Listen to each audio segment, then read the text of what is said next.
앞뒤 사람 인사하겠습니다. 사랑하고 존경하고 감사합니다.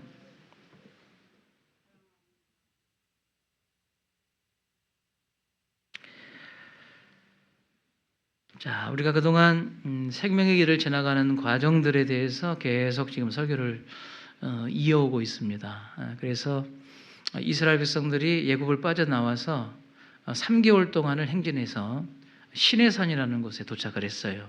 그 내용이 출애굽기 1장부터 18장까지의 내용입니다. 그리고 이제 19장부터는 시내산에 도착해서 하나님께서 이스라엘 백성들과 하나님은 구원자가 되시고 이스라엘은 하나님의 백성이 되는 언약식을 준비하고 진행하는 그런 내용이 19장부터 이제 40장까지예요. 그러니까 여러분 출애굽기가 1장부터 40장까지 총 40장으로 구성이 되어 있거든요. 40장 중에 반 이상, 반이 넘는 분량이 출애굽에 시내산에 도착해서 하나님과 언약을 맺고 그것을 준비하는 과정, 그것과 관련된 내용이 40장이 넘는 그런 분량으로 쭉 구성이 되어 있어요. 그런데 이 하나님과 언약식을 준비하고 언약식을 거행하는 그 내용이 19장부터 31장까지 그런 내용이에요. 총 몇 장에 걸쳐 있냐면 한 11장 정도 이 내용으로 포함되어 있어요. 그러니까 여러분 출애굽기 전체의 내용 1장부터 40장까지의 내용을 보면 반 이상이 언약식을 준비하고 언약식을 진행하고 그런 내용으로 구성되어 있고 그 언약식을 진행하고 준비하고 구성하는 그 내용 중에 하나님께서 언약의 증표로 주신 두 가지 율법과 성막이라는 이 두 가지의 증표를 주시는데 이 율법과 성막에 관계된 그 내용이 총 10장이 됩니다. 10장.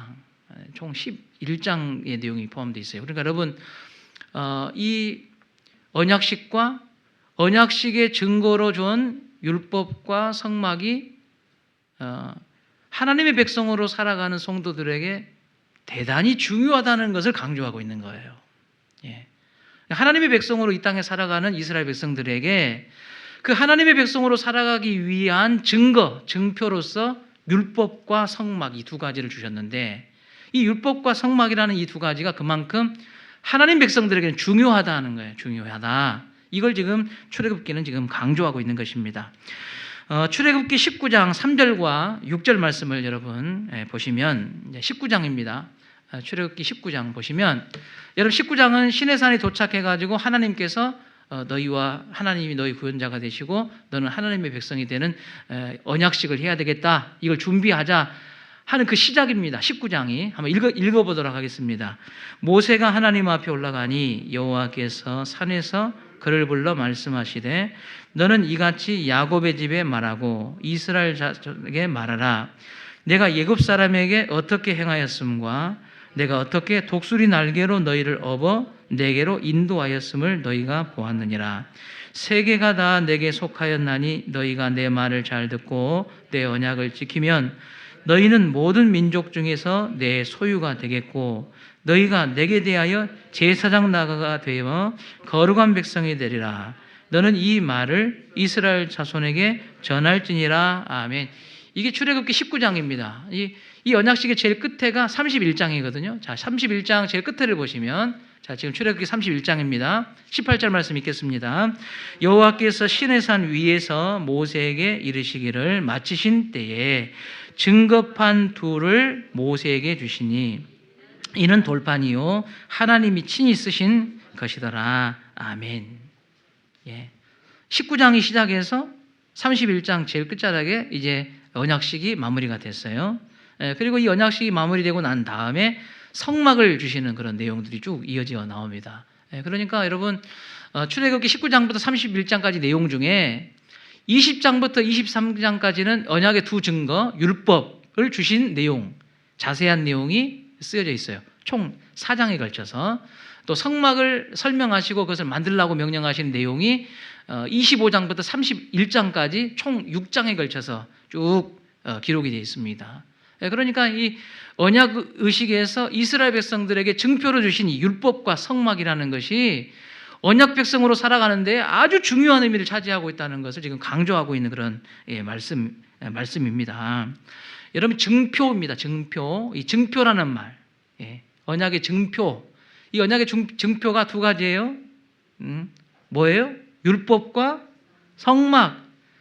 율법과 성막 이 두 가지가 언약의 증표로 줬다 그 말이에요. 이 증표라는 말을 사전에 보니까 무엇의 증명이나 증거가 될 만한 표예요. 이 표라는 건 눈에 보이는 거잖아요. 하나님의 백성이 됐다는 눈에 보이는 표. 너는 하나님의 백성이 됐다고 하는 눈에 보이는 표가 율법, 두 돌판에 새겨진 율법, 그리고 그들이 매일매일 예배하는 성막, 이 눈에 보이는 표 두 가지. 율법과 성막 이 두 가지가 증표였다 하는 것입니다. 두 개의 돌판과 성막인 것이죠. 자, 오늘은 이 언약의 증표인 이 율법과 성막 이 두 가지 중에 율법, 언약에 해당되는 이 부분을 우리가 중점적으로 살펴볼 거예요. 그래서 이 언약에 대한 내용들은 이 율법에 대한 내용들은 몇 장부터 기록이 되냐면 20장부터 시작해서 23장까지 쓰여져 있어요. 20장, 21장, 22장, 23장 이 4장에 걸쳐 써졌어요. 여러분들에게 숙제를 내드려요. 숙제. 다음 주에 오실 때. 농담이니까 농담으로 들으세요. 숙제 안 한 사람 다음 주 오지 말아요. 숙제입니다. 또 고지 듣고 딱 다음 주에 안 나오시면 어쩔까? 농담이라고 그랬어요.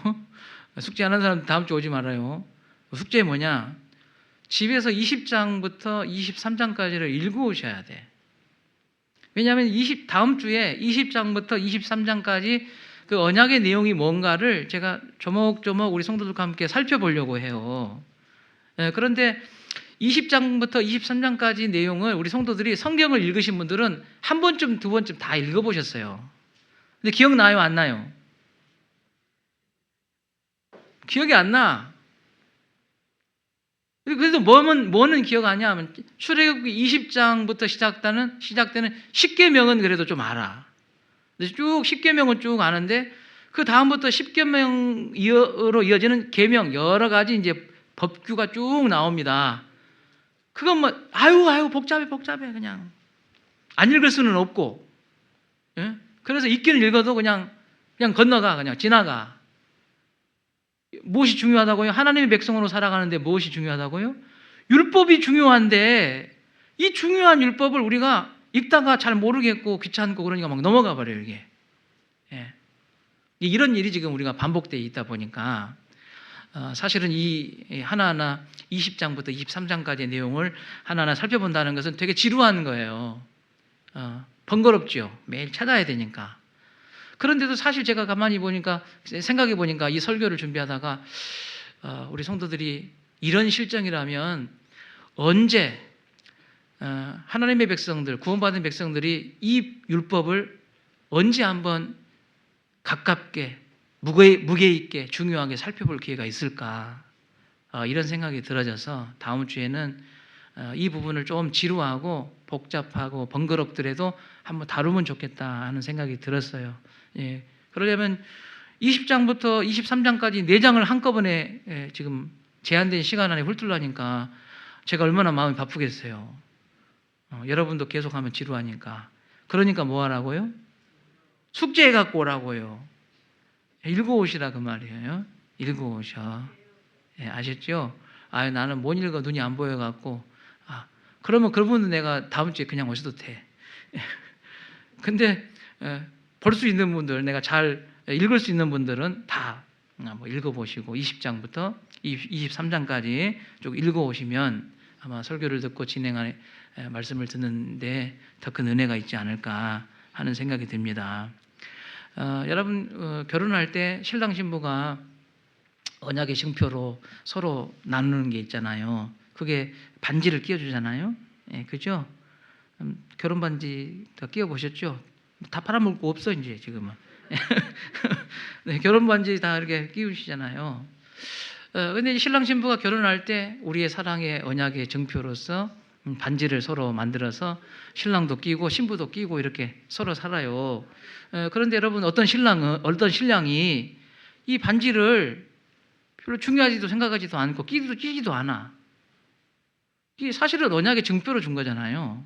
물론 안 끼던 사람이 끼버릇하면 괜찮아요. 근데 이 반지라는 것은 되게 의미 있는 거잖아요. 귀찮아도 좀 끼워야 돼. 그래서 항상 봐야 돼. 머리를 떨어질 때 안에 생각하고 쳐다보고 그래야 되잖아요. 근데 귀찮으니까 막 다 빼고 다니고 막 잊어버려. 어디 있는지도 다 몰라. 던져버려. 그리고 심지어는 어떤 사람이 한 번은 끼고 나갔더니 자기 친구가 반지 보면 좋대. 나도 한번 끼워보면 어떻겠냐. 한번 끼워봐라. 줬더니 싹 끼워보더니 나한테 어울리네. 빌려주래 또. 빌려주래. 손이 나한테 어울리는데. 근데 신랑이 그래라 그러면. 이렇게 하는 신랑이 있습니까? 부인한테 걸리면 어쩌려고. 응? 이 반지를 얼마나 가볍게 생각하고 아무렇지 않게 생각하면 빌려주기까지 하냔 말이요. 양심불량한 신랑은 또 여자들 만나는 자리는 조용히 또 뺀다 또. 응? 그것밖에 안 되냐고. 여러분 이렇게 우리가 약속의 증표로 준 반지가 사실은 무게로 따지고 값어치로 따지면 아무것도 아닐 수 있지만 신랑과 신부의 사랑의 증표로 준 이 반지는 그 이상의 의미의 중요한 가치를 지니고 있는 것이잖아요. 하나님이 나의 구원자가 되시고 이스라엘은 그의 백성이 됐다고 하는 이 과정에서 주는 증표라는 이 율법과 성막이라는 것은 사실은 그런 되게 중요한 의미를 지니고 있는 것이란 말이에요. 그런데 우리 성도들이 이렇게 중요한 증표인 이 율법을 우리가 볼 때 내가 좀 번거롭고 잘 이해가 되지 않는다고 해서 건너뛰고 그냥 지나간다는 것은 사실은 심각한 문제가 발생할 수 있는 그런 부분이지요. 그래서 우리 성도들은 이 하나님이 나의 구원자가 되시고 나는 그의 백성이 되었다고 아들과 딸이 되었다고 하는 그 과정에 주신 이 증표, 이 언약의 증표를 귀중하게 여기는 그런 성도들이 되셔야 된다는 생각입니다. 왜 이 언약이 중요하냐 하는 거예요. 오늘 다음 주에 우리가 구체적으로 살펴보기 전에 왜 하나님의 언약의 증표로서 이 율법을 주셨는가? 하나님의 백성으로 이 땅에 살아갈 때 이 언약이 율법이 왜 이렇게 중요한가? 그 중요성에 대해서 오늘 두 가지로 여러분과 함께 말씀을 생각해 보려고 합니다. 왜 율법이 중요하냐? 왜 율법이 중요했기 때문에 언약의 증표로 주었냐 하면 첫 번째로는 이 율법이라는 것이 이스라엘 백성의 신분이 아닌, 과거의 이스라엘은 이스라엘 민족, 이스라엘 백성이라는 그런 신분으로 살았습니다. 그런데 시내산에서 하나님과 언약을 맺고 난 다음에 이스라엘 백성은 단지 이스라엘 백성이 아니라 신분이 바뀐 거예요. 어떤 신분으로 바뀌었느냐? 하나님의 백성이라는 신분으로 바뀐 겁니다. 과거의 이스라엘 민족이 아니라 이제는 하나님의 백성이 되었다고 하는 증표, 그 증표가 율법이었다는 거예요. 네 신분은 바뀌었다. 네 신분에 바뀐 증명이 뭐냐? 증거가 뭐냐? 율법을 그렇게 주신 것이 이 율법이라 하는 것입니다. 우리 지금은 이제 문재인 대통령께서 대통령의 직무를 하고 계시는데 문재인 대통령이 대통령 되시기 전에 야당 총수였잖아요. 야당 총수일 때 TV에 나와가지고 인터뷰하는 거 여러분 다 잊어버렸죠? 주로 야당 총수가 오셔가지고 TV에 나와가지고 하는 말이 주로 어떤 말인지 아세요? 야당 총수는 정부 까는 일을 해. 대통령이 그렇게 되겠냐? 여당이 말이야. 무식하게 힘을 쓰고 말이야. 또 일을 왜 이렇게 처리하냐? 막 우리 문재인 대통령도 야당 총수 시절에 다 그렇게 하셨어. 그런데 국민투표를 해가지고 대통령 당선이 되셨네. 신분이 바뀌어버렸어. 야당 총수에서 대통령 당선인이 되셔버렸어.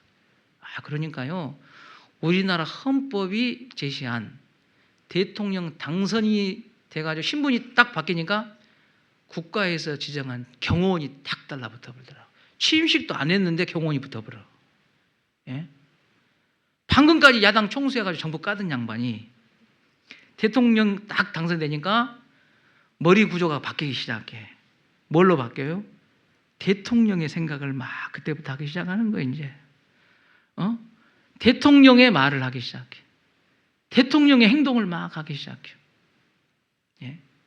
왜 그렇게 됐어요? 신분이 바뀌어버렸어요. 바뀐 신분에 맞는 생각, 바뀐 신분에 맞는 말과 행동. 여러분, 이제 이스라엘 백성이 아니라 하나님의 백성이 됐어요. 신분이 바뀌었어요. 그 바뀐 사람들의 생각, 바뀐 사람들의 말과 행동, 그것이 바로 율법이었다는 거예요. 율법이다는 거예요. 여러분, 대통령이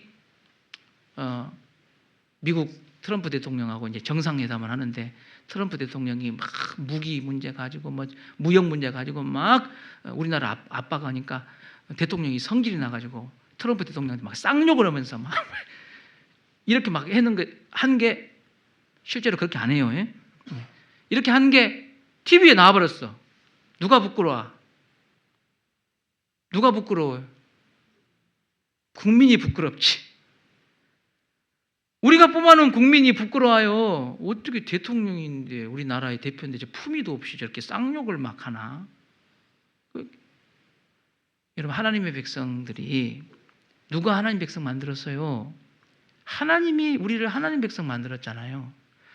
그런데 하나님의 백성으로서의 생각과 말과 행동이 하나님의 백성답지 않을 때, 율법에서 벗어난 하나님의 백성답지 않을 때, 그래서 누가 부끄럽겠냐 말이에요. 그것은 하나님을 향한 모욕이 되는 거예요. 하나님에 대한 모욕, 하나님의 수치, 하나님이 부끄러우실 일이란 말이에요. 하나님의 백성이 돼서 하나님의 모욕거리가 되고 부끄러움이 된다는 것은 얼마나 우리에게 큰 부담이 되고 괴로운 일인지 몰라요. 그것을 그렇게 살지 않기 위해서 주신 것, 그것이 바로 율법이다. 하나님의 말씀이 율법이다 하는 것입니다.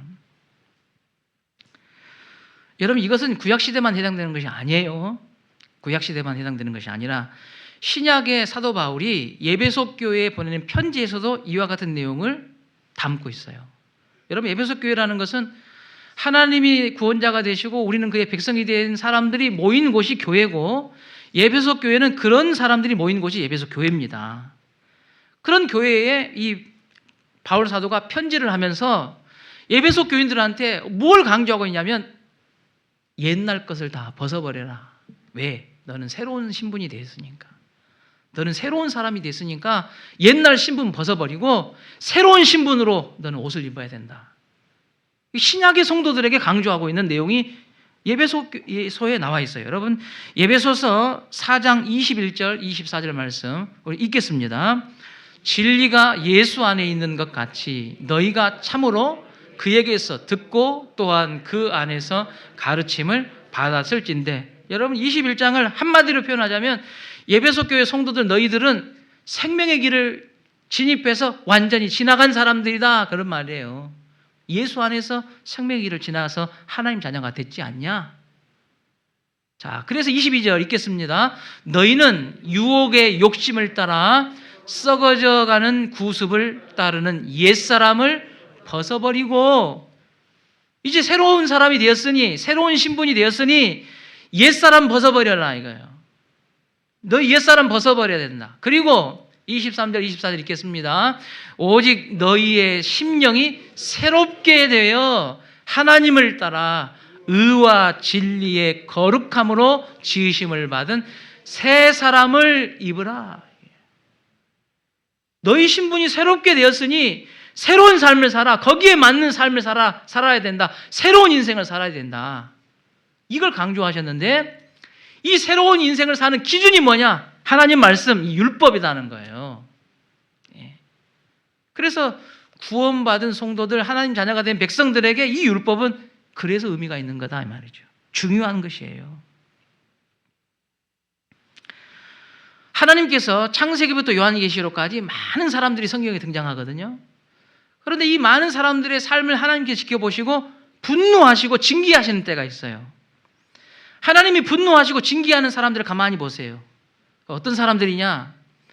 하나님의 말씀, 하나님의 율법을 외면하고 떠나버리고 훼손하고 그 말씀을 지키지 않는 자를 향하여 하나님은 분노하시고 징계하세요. 그 기준이 이 말씀이란 말이에요. 이게 중요한 거죠. 그러니까 하나님의 백성으로 살아갈 때 하나님 말씀이 너무 중요하다는 거죠. 구약 시대 제일 끝자락에 이제 말라기가 나옵니다. 말라기서. 말라기 시대에 많은 사람들이 나름대로 하나님을 잘 믿는다고 양심적으로 산다고 그렇게 살아요. 그런데 하나님은 그 세상과 사람들을 볼 때 그렇지 않으셨어요. 자기 나름대로는 괜찮고 잘하고 있다고 생각했는데 하나님 볼 때는 하나님의 말씀의 기준에서 벗어난 거예요. 이 사람들이. 특별히 하나님이 누구를 지목하셨냐면 그 사회에 가장 중요했던 말씀을 간직했던 제사장들에 대해서 아주 분노하세요. 왜냐하면 제사장들이 하나님 말씀을 간직하고 가르쳐야 되는데 말씀을 잘못 가르치니까 백성이 이상한 길로 가는 거예요. 근데 자기들은 그걸 또 몰라. 자기들은 잘한다고 생각하는 거예요. 그래서 말라기서에 보면 이게 제사장을 향한 엄청난 분노와 징계를 하나님이 쏟아내시거든요. 자, 그 말씀이 말라기서 1장 6절과 8절 말씀이에요. 여러분 읽겠습니다. 내 이름을 멸시하는 제사장들아, 나 만군의 여호와가 너희에게 이르기를 아들은 그 아버지를 종은 그 주인을 공경하나니 내가 아버지일진데 나를 공경함이 어디 있느냐, 내가 주인일진데 나를 두려워함이 어디 있느냐 하나 너희는 이르기를 우리가 어떻게 주의 이름을 멸시하였나이까 하는도다. 너희가 더러운 떡을 나의 제단에 드리고도 말하기를 우리가 어떻게 주를 더럽게 하였나이까 하는도다. 이는 너희가 여호와의 식탁은 경멸히 여길 것이라 말하기 때문이라. 만군의 여호와가 이르노라. 너희가 눈먼 희생 제물을 바치는 것이 어찌 악하지 아니하며 저는 것 병든 것을 드리는 것이 어찌 악하지 아니하냐. 이것을 너희 총독에게 드려보라. 그가 너를 기뻐하겠으며 너를 받아주겠느냐. 하나님께서 하나님의 백성으로 살아가기 위한 주신 율법에서 말라기 시대의 제사장들은 벗어난 거예요. 그 말씀을, 율법을 지키지 않은 거죠.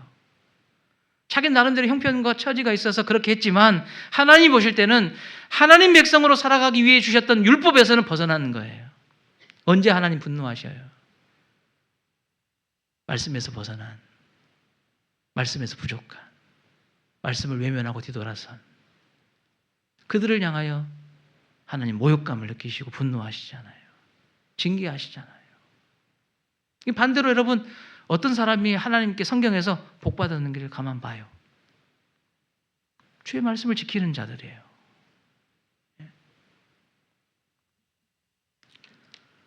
여러분 사진 보시면 여러분 두 개의 사진이 등장해요. 여러분 잘 아는 사람이죠. 여러분 잘 알죠? 저분들은 여러분 잘 몰라요. 근데 우리는 잘 알아요.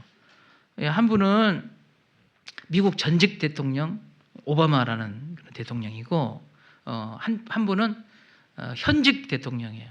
트럼프라는 이제 대통령인데, 이 두 분이 다 오른손을 들고 선서를 하고 있죠. 지금 선서를 대통령 지금 취임식 때 국민들 앞에서 선서하는 그런 장면이거든요. 그런데 왼손은 한쪽에다가 올려놓고 있어요. 그죠? 예. 그게 뭐예요, 이게? 성경책이에요, 성경책. 예.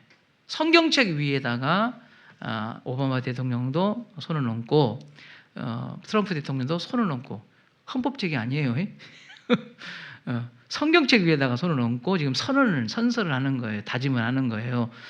왜 성경책 위에다가 손을 얹고 지금 선서를 하냐면, 내가 이렇게 법에 따라서 대통령을 잘 하겠습니다 하고 선서하는 그 내용에 하나님이 증인이라는 거예요. 그런 의미가 있어요. 이런 의미는 우리 성도들도 잘 아셔.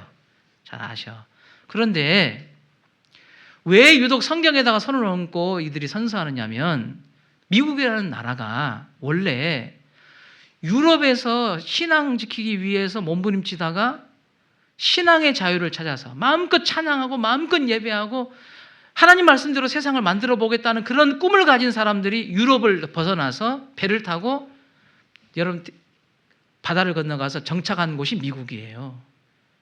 거기에서 이 믿음 때문에 배를 타고 떠났던 사람들이 정착한 미국 땅에서 그들이 하나님 말씀 붙잡고 나라를 일으켰는데 그 나라가 오늘의 미국이 된 거예요. 그래서 미국이라는 나라는 그 뿌리가 하나님의 말씀 위에 세워진 나라가 미국입니다. 예.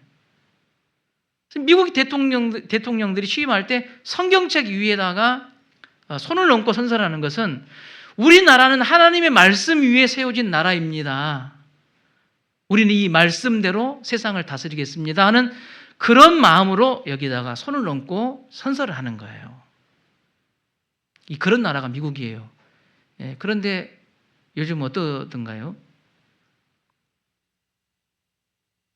뭐 입장이 다를 수 있어요. 근데 이건 제 개인적인 생각이에요. 미국은 깡패예요. 와서 때려버려 막. 지가 좀 힘 좀 있다고 막 가지고 뺏어와 버려. 이거 백신 이번에 보셨죠? 백신 막 개발된다니까 돈으로 막 발라버려 막. 가난한 나라 쓰도 못하게 지금껏 다 만들어 버렸어. 갑자기 설교하기 싫어지네. 여러분 이게 하나님의 뜻입니까? 여러분 이렇게 하나님의 뜻에 벗어난 하나님의 말씀 위에 세워진 나라이지만 하나님의 뜻에 벗어난 그들을 볼 때 하나님 마음이 어떻겠어요? 그것은 차라리 선서를 하지 말지, 차라리 성경책 위에 올리지를 말지, 오히려 성경책 위에다 손을 얹어놓고 폭군처럼 남의 것 뺏어오고 약한 사람 가서 협박하고 자기 이익을 위해서 다른 사람 죽어가는 것 쳐다보지도 않는 그런 정책을 편다고 한다면 오히려 하나님의 부끄러움이요 모욕이 되는 그런 결과를 낳게 되잖아요. 하나님의 백성들이 이 땅에 살아갈 때 말씀을 저버린다는 것은 그런 의미지 않겠어요?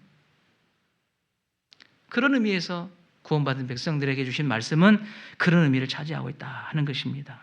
두 번째로 언약의 증표로서 하나님께서 율법을 주셨는데 이 율법이 왜 중요하냐 하는 것이에요. 두 번째는 여러분 세상을 한번 TV를 틀어보세요. 여러분 뉴스 한번 봐봐요. 하여튼 이상한 사람들이 왜 이렇게 많은가 몰라요. 예. 이상한 사람들만 TV 나온가 봐. 옛날에는 어렸을 때 텔레비전에 내가 나왔으면 정말 좋겠나 그런 노래 부르면서 TV 나오면 성공한 사람인 줄 알았더니 TV 나온 사람을 보니까 막 짜증이 날라가네요. 갑자기 또. 왜 그런가 몰라. 이상한 사람들, 똑같은 밥을 먹는데 이상한 사람들이 많네. 보면 그냥 짜증나요. 보면 화가 나요. 여러분 하나님 만드신 세상이에요. 하나님께서 지으신 인간들이에요. 그런데 이 지금 세상을 보면 왜 그렇게 한숨뿐이고 걱정뿐이고 재미가 없는가 몰라. 여러분 하나님께 율법을 주신 것은 죄 때문에 신음하는 세상을 하나님이 진단하시고 처방하시기 위한 그 처방전이 바로 율법이었다는 거예요.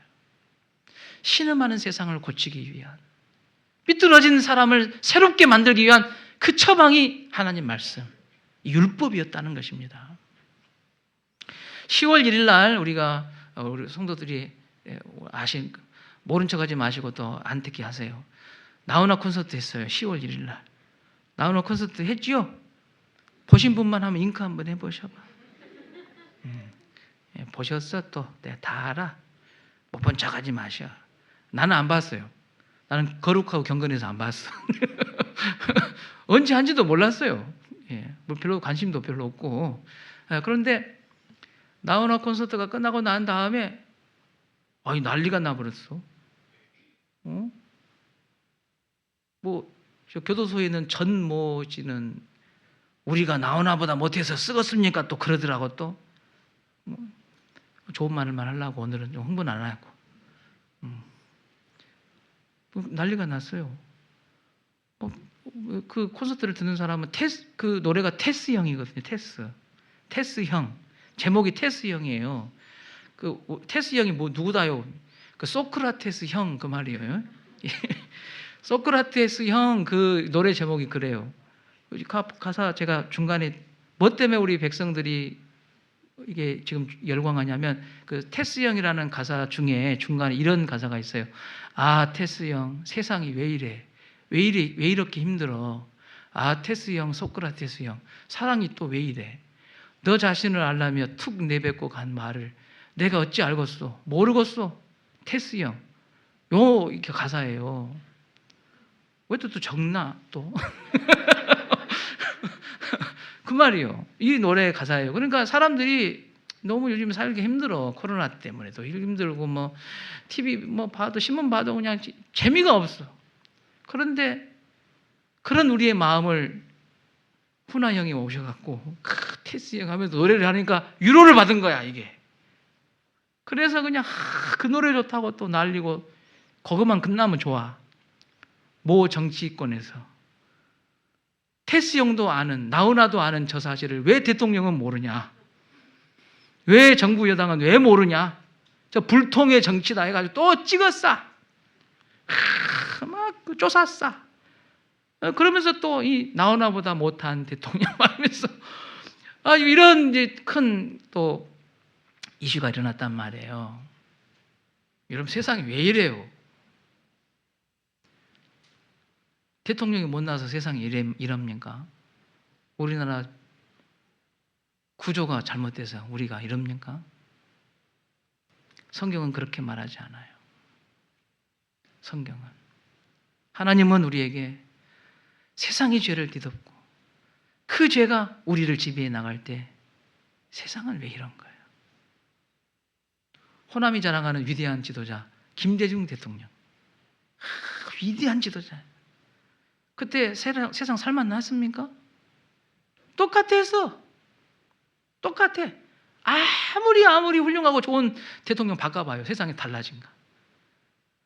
그때 가면 또 우리는 또 울어, 또 한숨 쉬고 어째 세상은 이럴까? 불공평해. 이러면서. 근본적인 문제는 사람이 문제가 아니라 구조를 바꾸는 문제가 아니라 이 세상을 지배하는 죄의 권세와 그것을 틀어잡고 움직여가는 그 힘이 세상을 왜 그렇게 만들다 이거예요. 만들어. 창세기부터 우리가 요한계시록까지 성경을 쭉 보잖아요. 그러면 이 창세기부터 요한계시록까지 이 역사에서 죄 없는 데가 없어. 죄 없는 데가.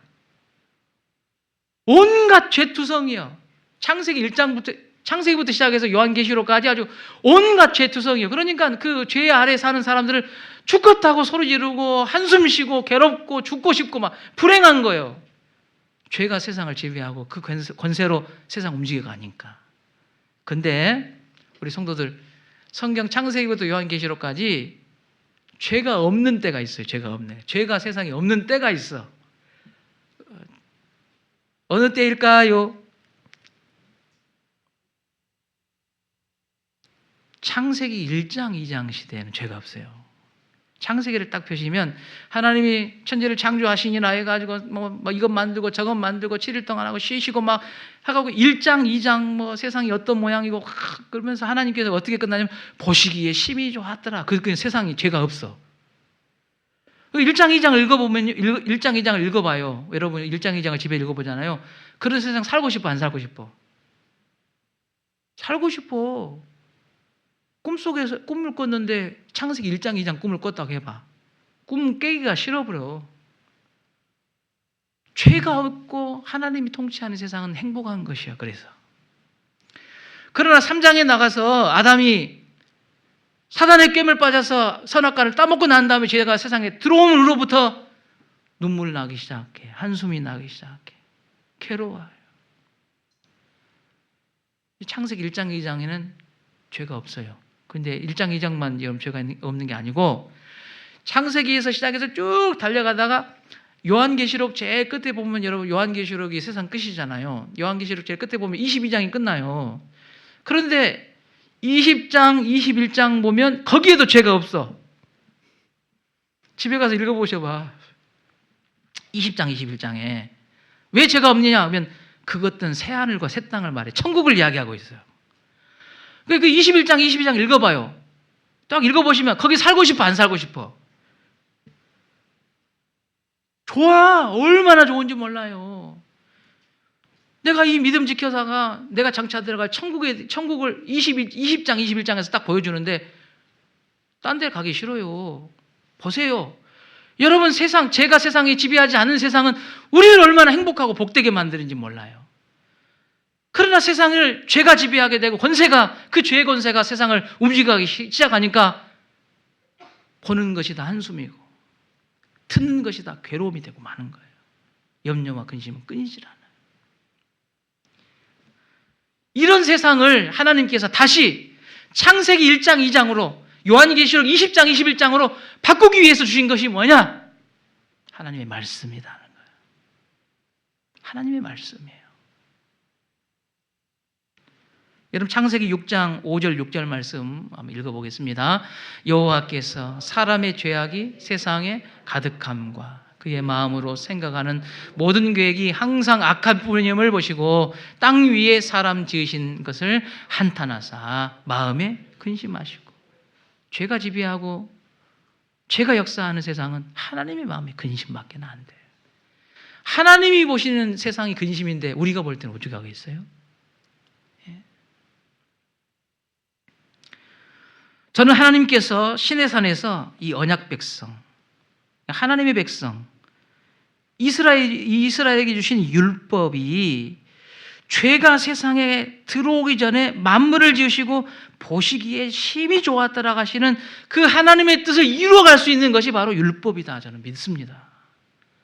여러분 이 말씀이 세상에 바로 설 때 우리의 얼굴에 웃음이 피는 거예요. 행복한 거예요. 세상이 질서를 잡아가고 사람과 사람과의 관계가 회복되는 역사가 이 율법을 지키고 율법이 세상을 지배할 때다 그 말이죠.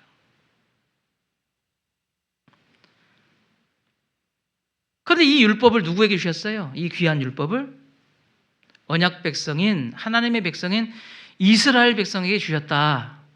하나님의 백성에게 주셨다 하는 것이에요. 결국 여러분 이 율법을 시행하고 세워나갈 수 있는 사람은 세상에 많고 많은 사람 중에 다른 사람이 아니라 하나님의 백성들이 이 율법을 마음에 간직하고 그렇게 살 수 있는 힘을 갖고 있다는 것이에요. 그들이 누구예요? 바로 교회예요. 구원받은 성도들, 저와 여러분이에요. 아무리 귀한 말씀, 이 생명의 말씀도 하나님의 백성이 아닌 사람들은 이 말씀을 깨닫지도 못해. 무슨 의미인지도 몰라. 알아도 실천 못해요. 그러나 하나님의 백성, 구원받은 하나님의 자녀들은 이 말씀을 지켜나갈 힘을 하나님께서 공급해 주시잖아요. 그래서 다른 사람에게 이 율법을 주신 것이 아니라 언약 백성의 증거로서 하나님 백성이 되는 표로서 그들에게 이 말씀을 주신 거예요. 요한일서 1장 4절 5절 말씀을 여러분 읽겠습니다. 무릇 하나님께로부터 난 자마다 세상을 이기느니라. 아멘. 여러분 누가 세상을 이겨요? 하나님께로부터 난 자래요. 하나님께로부터 난 자가 누구냐? 생명의 길을 지나간 사람이 하나님께로부터 난 자예요. 생명의 길을 지나가서 하나님 자녀가 하나님 아들 딸들이 된 사람이 무엇을 이긴다? 한숨 나는 세상, 눈물 나는 세상을 이긴다는 거예요. 5절 말씀 읽겠습니다. 예수께서 하나님의 아들이심을 믿는 자가 아니면 세상을 이기는 자가 누구냐? 여러분 생명의 길을 지나갈 때 믿음이 있었잖아요. 회개 있었잖아요. 하나님의 역사하심이 있었잖아요. 그런 사람, 이 생명의 길을 통과한 자, 그래서 하나님의 백성이 되고 하나님의 아들, 딸이 된 그 사람이 세상을 이긴다 이거예요. 그래서 율법을 아무나 주신 것이 아니라 하나님의 백성인 사람들의 증표로 그들에게 주신 거예요.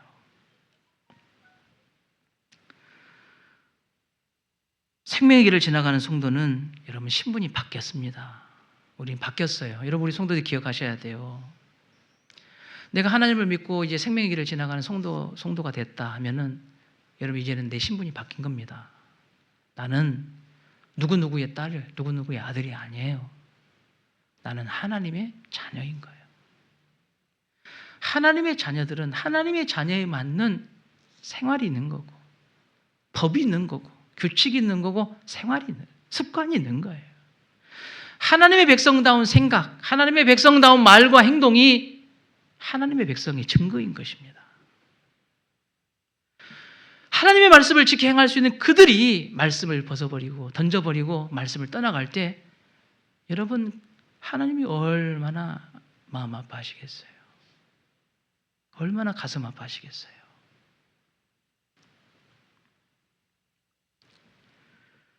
이 어두운 세상에 유일한 처방이 있다면 그것은 믿는 자를 통하여 하나님의 말씀이 세워져 갈 때입니다.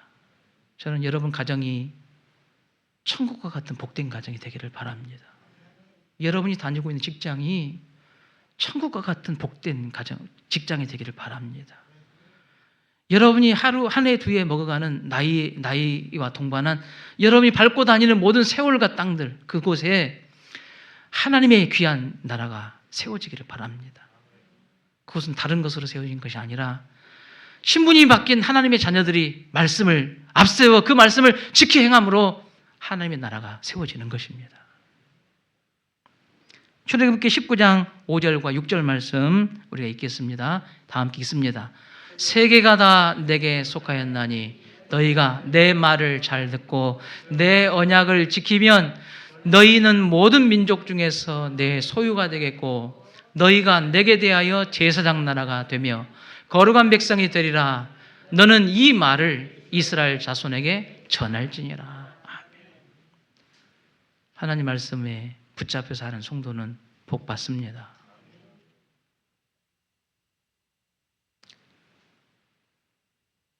인생은 길게 보는 것이잖아요. 작은 이익 가지고 인생 다 끝났다고 좋아할 거 아니잖아요. 작은 이익 앞에 즐거워하기보다는 하나님께서 우리를 통해 이루실 귀한 복을 바라보면서 지금 작은 이익에 현혹돼서는 안 돼요. 말씀을 세워나가는 성도들 되셔야 합니다. 가정에서 그렇게 하세요. 교회에서 그렇게 하세요. 아무도 없는, 보는 사람도 없고 아는 사람도 없는 그곳에서 하나님 백성으로 사시는 거예요. 달라진 신분으로 사는 거예요. 예수 믿지 않는 하나님을 비방하는 그 사람 앞에서도 나는 하나님 자녀임을 증명하며 사는 것이에요. 그때 여러분 하나님 책임집니다. 여러분 가정 책임집니다. 여러분 믿으세요. 여러분 자랑하세요. 하나님 자녀는 하나님 책임집니다. 우리 다시교회 위에 이 언약을 믿음으로 받음으로 복과 은혜가 넘쳐나고 축복의 통로로서 쓰임받는 교회와 온 성도들이 되시기를 주의 이름으로 축원합니다. 하나님 아버지 감사합니다.